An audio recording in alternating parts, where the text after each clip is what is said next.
Every year, Design Indaba asks 10 local personalities and industry leaders to make nominations for what they deem to be the most beautiful object in South Africa.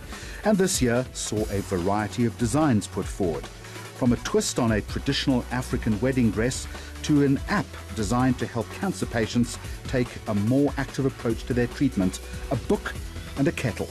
The vote was open to the public, and this playful blue bench by local furniture brand Houtlander came out tops with 20% of the total votes. Now let's stick with groundbreaking design. She's the woman behind some of the most iconic costumes designed for film and television. If you're a fan of The Sopranos, Master of Sex and Westworld, you would know her work. But it is the iconic red robes and white bonnets featured in the dystopian series The Handmaid's Tale that was on everyone's mind at this year's Design Indaba as Anne Crabtree took to the stage. Based on the novel by Margaret Atwood, The Handmaid's Tale has caused quite a stir since it first aired in 2017. It depicts a dystopian future wherein a totalitarian society subjects fertile women into childbearing servitude. The red robes have since become a symbol of protest, particularly in the pro-choice abortion law debate that is currently raging in the United States. You know what's funny? I had an inkling. It wasn't huge, and I didn't really know, but I was the only American in my costume department in a sea of beautiful Canadians. And I said, guys, you know, we've got to really get with this. We've got to really get serious about our allegiance to the story, because I have this very odd feeling that this is going to be huge. And I don't know how, but it's going to really matter. So the energy that we're putting into these clothes, as we're making 90% of them, we have to really believe it. Because for me, when you're watching the screen and you're watching a story, you can tell when someone's lying in the design. I can tell when I'm lying in the design, or I just kind of threw something together because there was no time.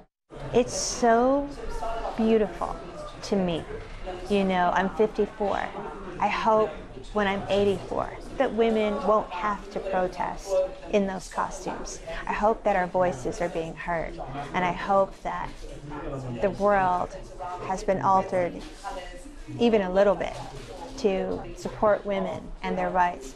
That thing that happened is that I made a design based on the brilliant Margaret Atwood's words, who influenced me 30 years ago as a 20-year-old in New York City. The idea that something that came out of my brain based on a brilliant woman's words, and she was actually talking about things that had already happened in history.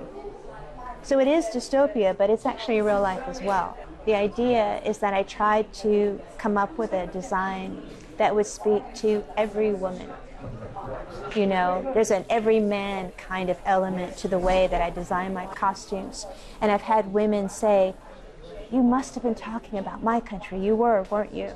You were using that as your inspiration. Well, actually, I wasn't. And that's the haunting thing. Dystopia has a crazy way of exemplifying what's happening in our daily life. The things that happen in The Handmaid's Tale are taken from anything from my mother's friend that experienced radiation as a child in Hiroshima. The stockings that they wear that are tattered, that look like skin falling off, is absolutely taken from the horror I saw when she would lift her shirt to show me the scars as a woman. The things that are happening in now time in Washington, D.C., and in Argentina, and in Ireland. You know, the subjugation of women all over the world, that's happening now. We don't really know where the world is headed, but it seems to be striking a chord with audiences, these kinds of dystopias. I'm certainly always interested. I try to give the same attention and the same impetus into each character, and even into the background, because everything that fills the frame is very important to me. But I've had a heck of a lot of fun with a Tandy Newton, with everybody on The Handmaid's Tale, with a Lizzie Moss, and it's very personal, The Handmaid's Tale. Connect with us on social media for more information about today's Design in Darby special. Until next time, goodbye to you and thank you for watching.